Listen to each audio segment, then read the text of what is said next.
স্নান করে পুজো দিয়ে এখন যাবো সোজা রান্নাঘরে। তার মধ্যে বাবা বাজারও নিয়ে এসছে। কি বাজার এনেছে মা, আমি তো কিছুটা কেটে রেখে এসেছি, আর তোমাদের সাথে শেয়ার করবো কি বাজার এনেছে। আর ও খেয়ে অফিস চলে গেছে, আমাদের সকালবেলা খাওয়াটা এখনো হয়নি, এবারে খাবো। তো তার মধ্যে বাবা মাছ টাছ এনেছে বলে তো ভাবলাম ওইগুলো বেছে নিয়ে তারপরে সকালবেলার খাবারটা খাবো। এখন ঘড়িতে বাজে সকাল 9:30, আর 10টার মধ্যে সকালবেলার খাবারটা রেডি হয়ে যাবে। অলরেডি কালকে রাত্রিবেলা পরোটা বানিয়েছিলাম, তো সেই পরোটা কয়েকটা আছে। তো চলো এখন রান্নাঘরে যাই। ডাঁটা এনেছে, ডাঁটাটা কেটেছি, এটা আমি কুমড়ো দিয়ে রান্না করব। কুমড়োটা অলরেডি বাড়িতে আনা ছিল, তাই এটা ফ্রিজের মধ্যে রেখেছিলাম। আর এদিকে এনেছে কলমি শাক, তো কলমি শাকটা ভাজা করব। কচুরমুখী আছে, ওলও আছে, তো ওল আর কচুরমুখী আজকে রান্না করব না, এখন করব ডাঁটা দিয়ে, আলু দিয়ে আর কুমড়ো দিয়ে করব। আর এইদিকে বাবা এনেছে চিংড়ি মাছ, আর এদিকে এনেছে ইলিশ মাছ। তো এই মাছগুলো এখন কুটে বেছে নেব।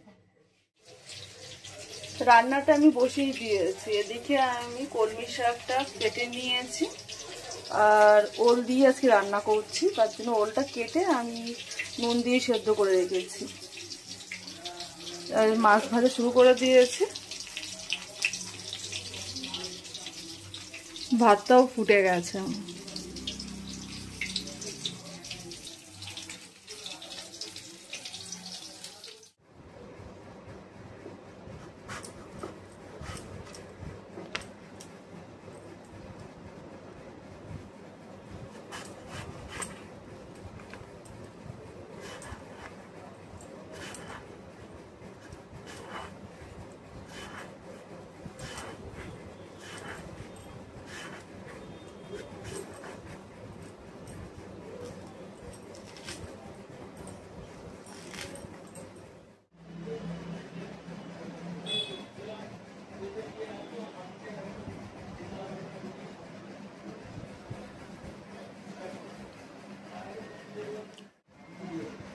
রান্নাটা শেষ করলাম। রান্না করেছি আমি কলমি শাক ভাজা, আর এটা হলো ইলিশ মাছ দিয়ে ওল দিয়ে করেছি, আর চিংড়ি মাছ দিয়ে কুমড়ো আর ডাঁটা দিয়ে রান্না করেছি। এবার এখন সোজা চলে যাব ঘরে। ঘরেতে কিছু জিনিস বাইরে মেলে দেওয়া আছে, পাতানোও আছে, তো সেইগুলোকে এখন দেখব। ভাদ্র মাসে এই বোধহয় প্রথমবার রোদটা উঠলো একটু খুলে। তো এটা হচ্ছে ধনে, তো যেহেতু 1 মাস আগে কিনা ছিল, যেটা হচ্ছে শ্রাবণ মাসে, তো এইগুলো আর সেই গুঁড়ো করব, সেটা আর গুঁড়ো করে আর হয়ে ওঠা হয়নি। এটা হলো তরকা ডাল আর জিরে, আর ওটা হলো মরিচ। এবার যেহেতু এইগুলো বৃষ্টি বৃষ্টি হয়েছে, একটু ঠান্ডা মতনে হয়ে গেছে, তাই ভাবলাম এগুলো একটু রোদে দিই। রোদে দিলে মশলাটা খুব ভালোভাবে করা যাবে, তাই একটু রোদ দিলাম। ভাদ্র মাসে এই মনে হয় প্রথমবার সারাদিন থেকে একটু রোদ হচ্ছে। কাপড় কেচে দিয়েছিলাম, এই কাপড়টা শুকিয়েও গেছে। কাপড়টা কেচে রোদে মেলে দিয়ে রান্না করতে গেছিলাম, তারপরে ওপরে এসে দেখছি কাপড়টা শুকিয়ে গেছে। তো এই কাপড়টা রোদে দিয়েছে। এইগুলো একটু পরা হয়েছিল, তো তার জন্য দেখি যে নতুন যে জামা কাপড়গুলো আছে ওই রোদে দেব। আজকে আর দেবো না, আজকে এগুলো হয়ে যাক, শুকিয়ে যাক মশলা ফসলাগুলো। আকাশটা পুরো পরিষ্কার হয়ে আছে না, আবার এইখানটায় আবার মেঘ হয়ে আছে। দেখা যাক, সকাল থেকে তো বেশ ভালোই আছে আকাশটা।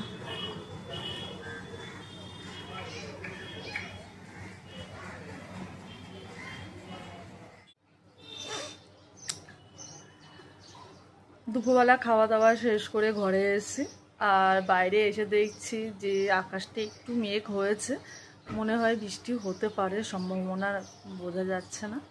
তো যাই হোক, তো কালকে যখন নৈহাটিতে যখন গেছিলাম, তো নৈহাটি থেকে যাওয়ার সময় না ট্রেনের মধ্যে অনেক হকার উঠছিল, খাবার, তারপরে কানের দুল, আরও অনেক কিছু উঠেছিল।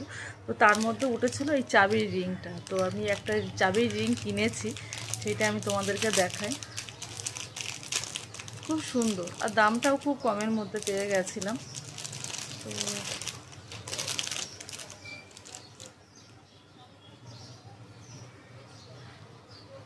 আদিজু, খুব সুন্দর না এটা? 20 টাকা দাম নিয়েছে ট্রেনের মধ্যে। এটা এমনি দোকান থেকেও একবার দোকানে দরদাম করেছিলাম শিয়ালদাতে, তো তখন বলেছিল 30 টাকা, আর এটা বললো 20 টাকা বলেছে। আমার এটা খুব পছন্দ হয়েছে, তাই নিয়েছি। বেশ ভালো না এটা? তো যাই হোক, আজকে আমার ভিডিওটা আমি এখানেই শেষ করছি। তো সবাই ভালো থেকো, সুস্থ থেকো, আর টাটা।